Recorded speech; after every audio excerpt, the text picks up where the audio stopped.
ও ভাই মুসলমান, আমার আল্লাহ রাব্বুল আলামিন বলছে বান্দারে, কোনো বান্দা বান্দি যদি না ফারমানি কাজ করে যদি ইন্তিকাল হয়ে যাও, আমি কাল কিয়ামতের ময়দানে ওই বান্দা বান্দিকে জাহান্নামের আগুনে নিক্ষেপ করব।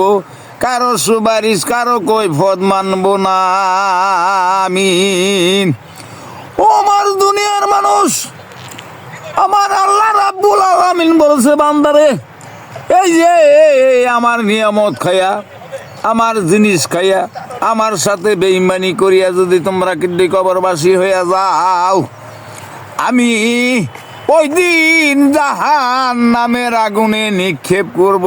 কারো সুপারিশ, কারো কৈফিয়ত মানব না। এই বক্তা বেশি ওয়াজ করে না, এই বক্তা হন কালেকশনে যাইব।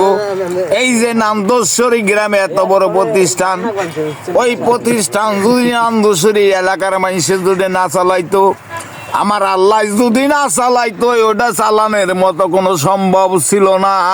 আমিন।